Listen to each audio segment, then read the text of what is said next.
All right, welcome back to All Cars, y'all. My name is John. It is time for another Motorweek Retro review reaction. This week it is the 1989 Isuzu I-Mark. Now, I feel like I have gone on and on about American cars recently, so I thought I'd change it up, and being a fan of junky Japanese small cars, this one popped up and I was like, I gotta do it. I gotta do it first. And I will talk about this more as we get into it. I increasingly find myself missing Isuzu. And so, as always, grab that beverage of choice. This afternoon, we've just got some water in there. Make yourself comfortable. You and I are going to sit back next to a roaring fire and just reminisce about the I-Mark Rs.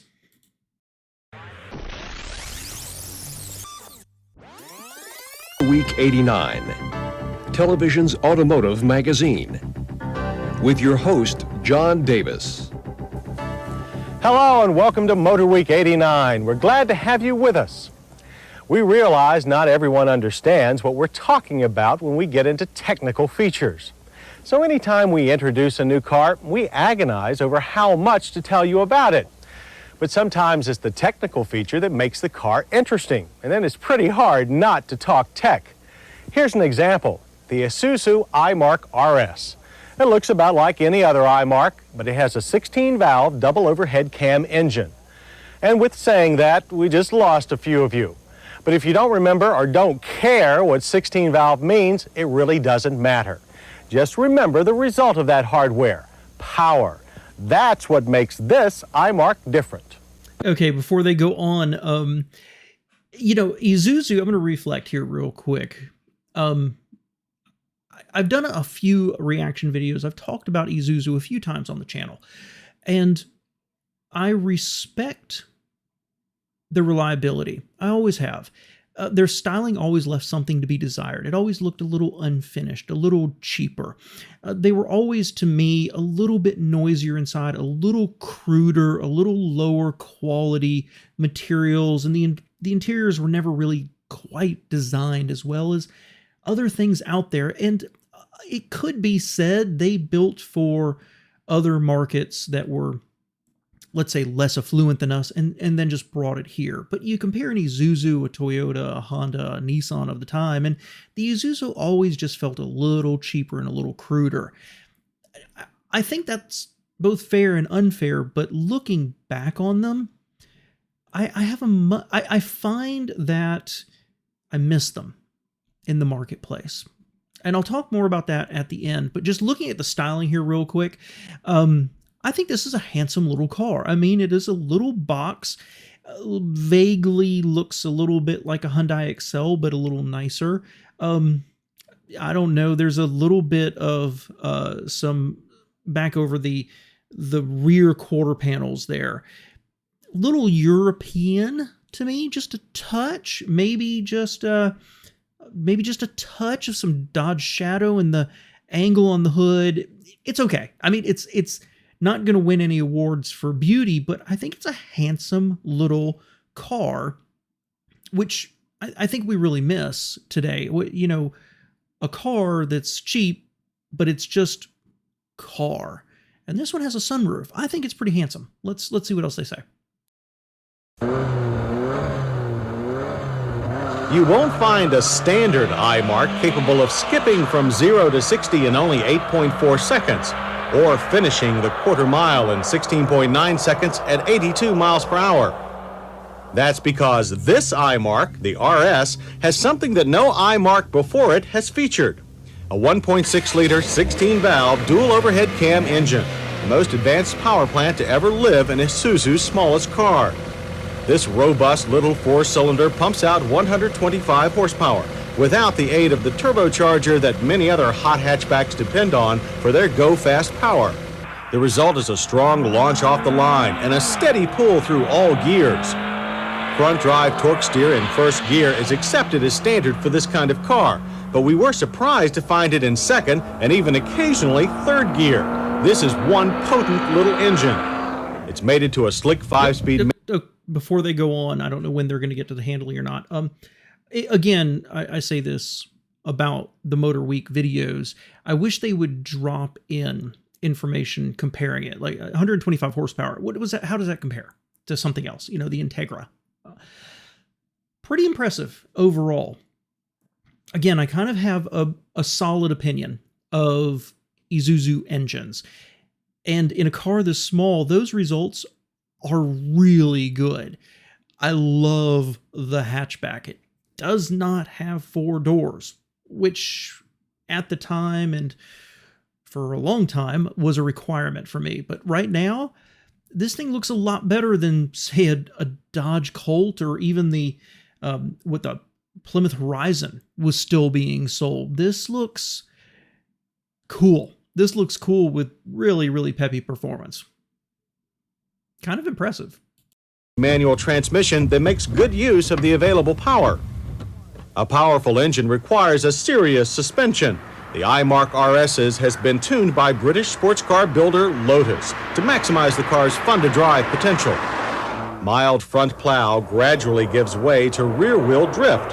You can actually point the RS with the throttle. Transitions are very smooth. The RS never surprises you with a sudden burst of bad manners.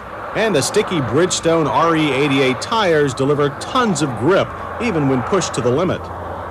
The power rack and pinion steering is quick, less than 3 turns lock to lock. It delivers plenty of feedback, so you always know what the car is doing. Ride quality is good for a stiffly sprung car that emphasizes handling, but interior volume is a fairly loud 70 decibels, mostly due to tire and suspension noise. Okay, a lot to unpack there real quick. I knew Isuzu and Lotus Engineering worked together. I did not know they had done this in their littlest vehicle. That's pretty cool. Looks like a lot of body roll, but it just kind of hung on, didn't it? Like a little terrier.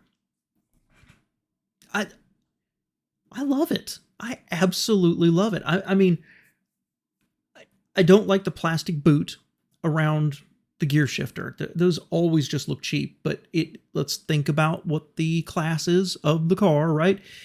And that spoiler, that Mercure visions in my head, that spoiler's just kind of ridiculous, but what a cool car. I wish they'd give it some comparisons, right? Of the performance times. I mean, how does this compare to, again, an Integra or a GTI of the time? Really, this car does it for me, guys. This is just a nerdy, stupid, trashy throwaway hot hatch. I love it. Fuel mileage also fares poorly. The EPA rates the I-Mark Rs at 24 city, 32 highway. We couldn't beat 24 miles per gallon on our mixed test loop. The RS stops as well as it goes, with front disc and rear drums that bring the car down from 60 miles per hour in an average distance of 115 feet. Pedal feel is excellent and fade non-existent. Stability is also exceptional. Stops were always smooth and straight. With such potent mechanicals, Isuzu decided that the I-Mark Rs's outside should be equally exciting, so the car gets a full set of plastic boy racer add-ons. From the deep chin spoiler to the racy rear wing, this is clearly the performance model of the I-Mark range. Even the wheels are special, 14-inch alloys with body color accents. Unlike and 4 lug nuts. Okay, that's kind of cute. That I want to go back to that 70 decibels interior. That kind of goes back to what I said at the beginning. The Isuzu's always came across as slightly cruder than some of their Japanese competitors. And that's a good example. Again, it would be nice to know how they rated, say, the Integra or a Golf or, I don't know, something from Toyota, and how this ranks relative to them. But that's on the high side. That's on the high side. And if you were on the interstate, that would get old really fast, I think. Hopefully it has a good radio. Like many of these so-called aero packages, this one is very well fitted. It's made of a heavier, more durable plastic than many competitors' add-ons. The RS's interior can be similarly upgraded with an optional seat and trim package that includes a leather-wrapped steering wheel. That wheel provides a good grip, but hides much of the already confusing gauge cluster. The curved bar gauges may save space, but they're a lot harder to read than conventional round gauges. But the highlight of this upgrade package is a set of Recaro buckets. They offer exceptional support and a rock-solid driving position. They are, however, rock hard. If you like a bit more padding, the standard sport seats may be more to your liking. The Recaro package also includes a removable tilt-up sunroof. The rest of the dash is stock I-Mark. Material quality is high and all controls are large and well marked. The exception is the optional cassette stereo. It's a very nice unit, but it's buried so far down on the dash that you can't easily operate it while driving.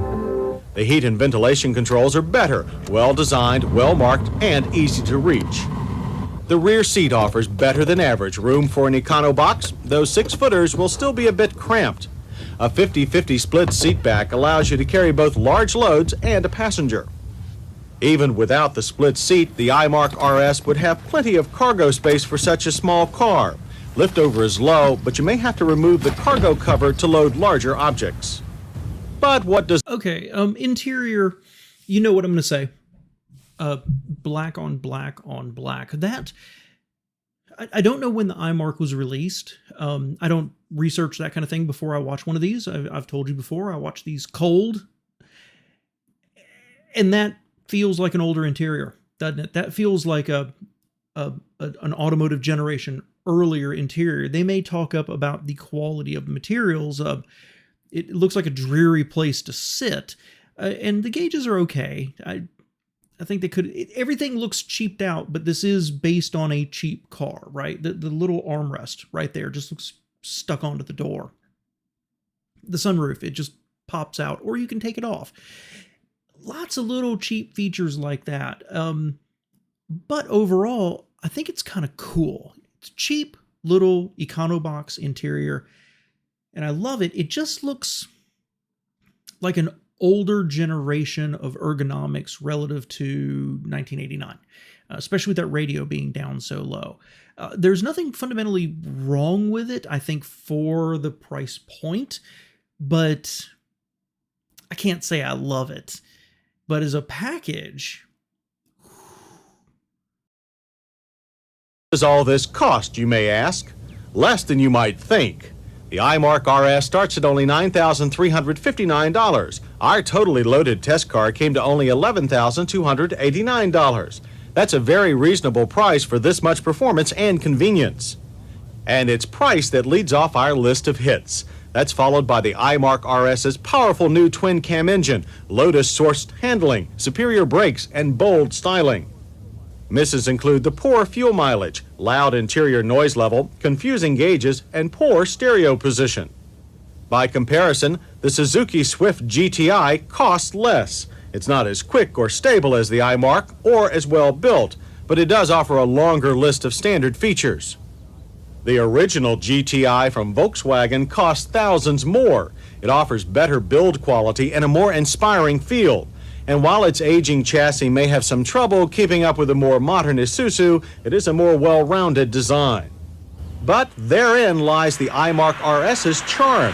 It's a specialized car that doesn't try to be everything to everybody. It's fast and inspiring, best suited for the serious driving enthusiast.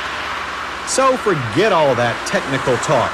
The Isuzu I-Mark RS speaks its own language. Okay, I guess we're just done. What a frustrating end to it. Interesting comparisons, comparing it to the Swift and to the GTI. And of course, the I-Mark also was a Chevy or later a Geo Spectrum. And they were fine. Honestly, if somebody told me they were based on a Tercel, I would have believed them. It was an unremarkable car. But here's the deal. When I was younger, in my teenage years and into my 20s, when Isuzu was still here selling cars, and their partnership with GM, of course, there were products I liked of theirs, but they were never something I would choose as my number one.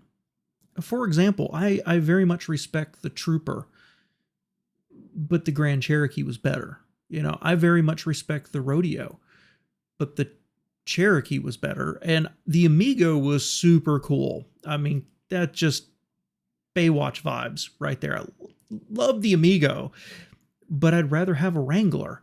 At every single one of their cars, I would have chosen something else. And it wasn't until they were gone, and it was because they always felt just cruder than other things. It's like, get in a Suzuki Swift and then compare it to a Tercel. That's the level of difference I always felt between, say, a Honda, a Toyota, and Isuzu.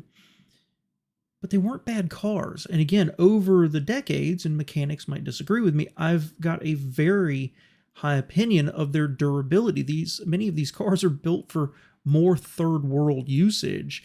So they tended to be kind of rugged, and the engines tended to be kind of rugged. And I would love to have this car right now. I mean, I alternate between I want a Jeep, I want a truck, I want a luxury car, I want a big 4-door Buick, a 2-door Buick, or a crappy little hatchback. How much fun would something like this be to go drive around and toss around? I admit I would be tempted to stick with the hatchback, but get the base engine, have more comfortable seats, and get better gas mileage out of the whole thing.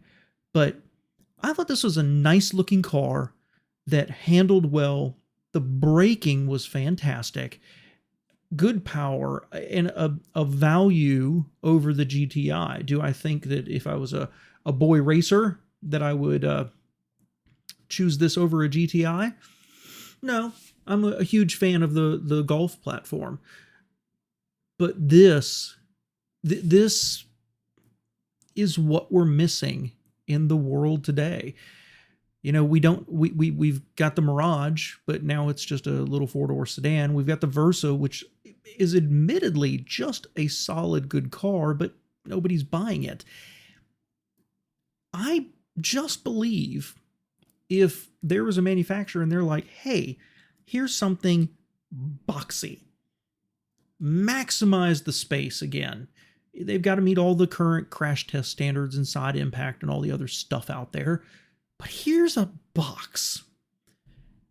I can't get out of my mind that I think people would love it. So I love this vehicle. And hindsight being what it is, the more I look at Isuzus, the more fondly I remember them. And I will probably do another 1 or 2 reaction videos. I think I'll probably do an Impulse, maybe a Stylus along the way. But this was a cool trip down memory lane, and I absolutely love this car. This was an awesome, awesome one. Thanks so much for being here, guys, and taking a little trip with me back to 1989. Have a good one.